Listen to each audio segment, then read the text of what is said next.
a festival of dreams, hunger, and silence. The city streets shimmered with colorful lights reaching for the sky. Shops buzzed with last-minute sales. Laughter echoed in the air, children squealing, bags of expensive brands swinging from every arm, announcing the arrival of Eid. But amidst all this noise, one figure walked silently, almost swallowed by the city's celebration. Worn-out shoes, eyes filled with an unspeakable fatigue. His name was Javed. Javed, a 25-year-old young man, had completed his graduation 2 years ago. Yet, not even the shadow of a job had crossed his path. He had counted the stairs of every office in the city. Every morning came with a new hope, a new dream, and every evening with a broken heart, his mother's quiet sighs and his younger brother's questioning eyes. It was the evening before Eid. The home was silent. No scent of mendi, no preparation of sweet vermicelli. Javed's little sister, Hanzala, stood in front of an empty wardrobe, staring blankly. "Bye, did Ami say we won't be getting new clothes this year?" Javed tried to move his lips, but no words followed. All he could whisper was, "Eid is celebrated from the heart, not by new clothes." Tears hid in his mother's eyes, and little Furman, his 7-year-old brother, had curled himself up on the floor beside the wall, silent. Eid, once a day they waited for all year, now a date they silently wished would just pass. On the other side of the city, in upscale neighborhoods, guest lists were being finalized. Envelopes of Eid were being prepared. Children raced in shiny new shoes. The aroma of Eid delicacies flowed from kitchens into the streets like perfume. Javed walked past those streets and quietly wondered, is Eid only for those whose fridges are full, whose bank accounts laugh while our bellies stay empty? The next morning, it was Eid. The sun rose earlier than usual over the city, as if trying to wake everyone with its warm golden touch. From every corner, the sound of takbir echoed in the air. People, dressed in white, fragrant with perfume, walked toward the mosques.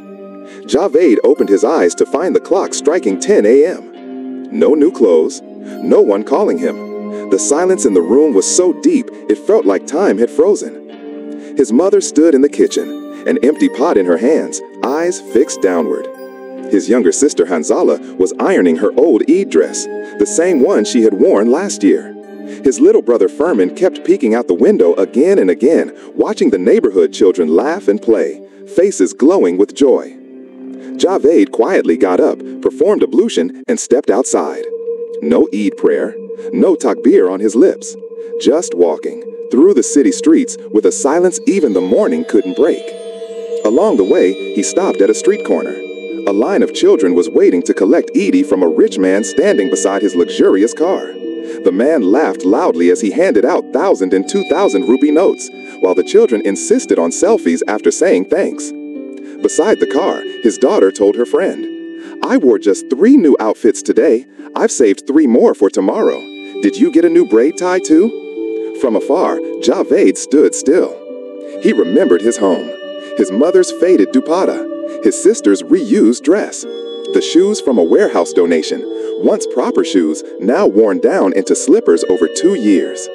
Javed's gaze dropped to the ground. In his pocket, only 20 rupees. On Eid, 20 rupees. Not enough to give Eid, not enough for even one ice cream for Furman. He saw a small child rummaging through a trash bin, eating leftover scraps of a discarded samosa. Near the mosque, 2 boys burst out laughing. "Look at the times we live in. People have become beggars even on Eid." Javed's heart trembled. He slowly walked toward the boy and handed him his 20 rupee note. The boy smiled. Maybe he thought it was Eid. And in that moment, Javed felt as though he himself had fallen into prostration before God. The Eid afternoon sun had turned harsh.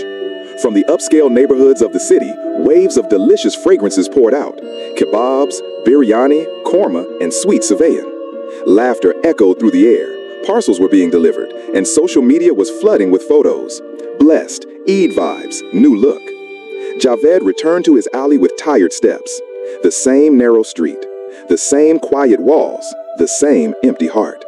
He opened the door and walked inside. What he saw stunned him. His mother had placed a pot of water on the stove.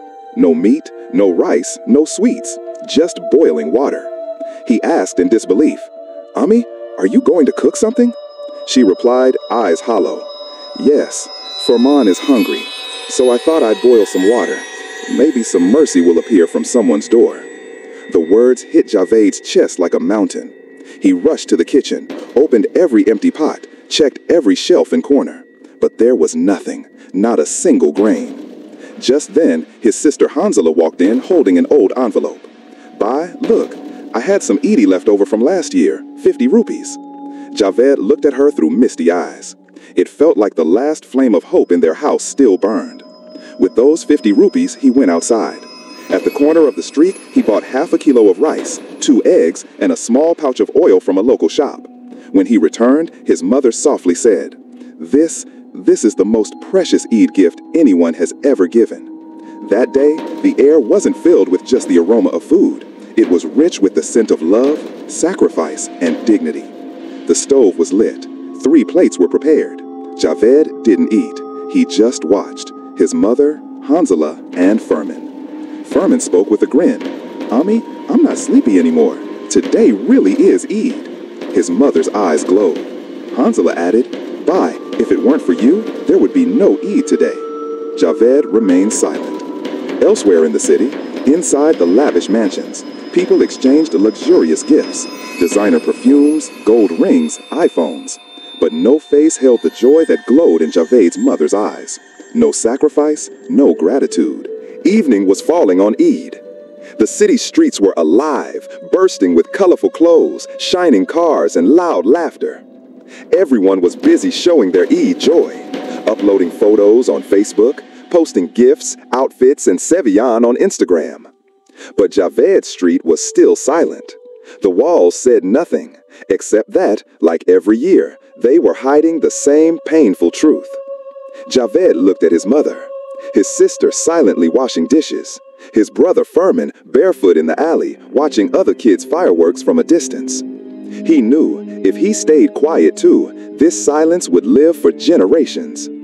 Javed changed out of his old kurta, slipped on a worn-out pair of sandals, and walked straight to the city's main park, where a big screen lit up the area and the wealthy were taking selfies with their kids. Climbing onto a low platform, he called out loudly, "Eid Mubarak!" People turned to look. Some raised their eyebrows, some smirked quietly, because Javed wasn't wearing new clothes. His face was sunburnt and his feet were covered in dust. He spoke again, "Eid Mubarak to all, those who ate meat today, drank sweet seviyan, wore new clothes, and shared Eid. But don't forget, there are people right outside your homes who deserve Eid too." A strange silence spread across the crowd. Javed took out his phone, the old cracked one, and held up the screen to show a photo of his mother cooking rice earlier that day. "This is my mother. Today she boiled water so the children would feel something was cooking. This is my sister. She saved last year's Eid to feed us today. And this is my brother, who hid behind walls watching others celebrate their Eid." People began lowering their eyes. A boy paused mid-bite into a burger. A woman who had come giggling suddenly trembled holding her phone. Javed delivered his final words. "Yes, we are poor, but our hearts have grown bigger than yours. You have clothes, money, but no empathy. We have nothing, but we still treat Eid as worship, not as a performance." He stepped down, walked away silently, and disappeared into the glowing lights of the city. Some people laughed it off. Some stood in silence, but a few eyes finally saw a mirror and, for the first time, saw themselves in it. The city lights had started to dim. The flower-adorned mansions, the expensive perfumes, the glittering photos, all had grown weary. Eid had passed, but in some hearts, Javed's voice still echoed. When Javed returned to the alley, he saw his mother sitting silently in the courtyard, gazing up at the sky. He walked closer and gently asked, "Ami, do you need anything?"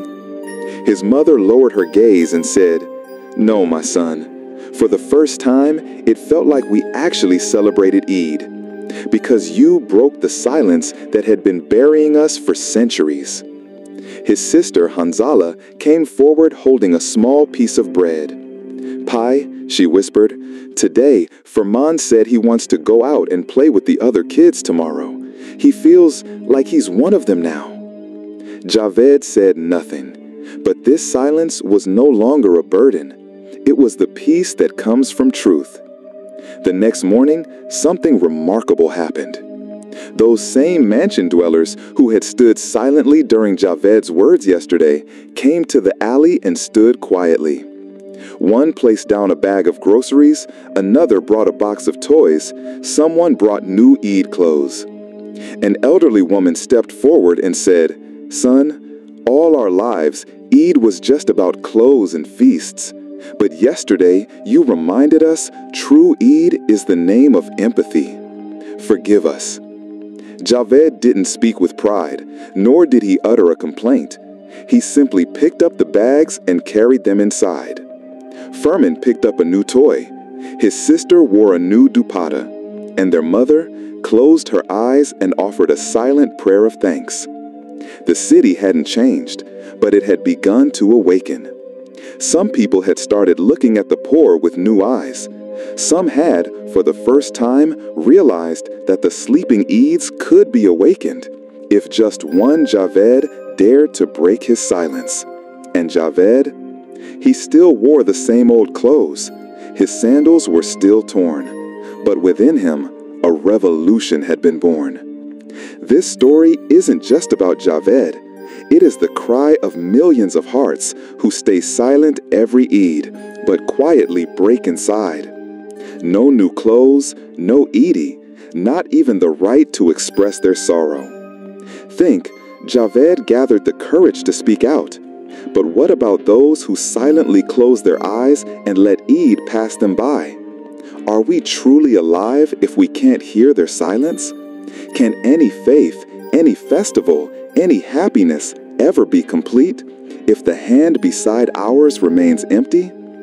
If we cannot share in their pain, then know this: we may be alive in body, but our hearts have long been dead.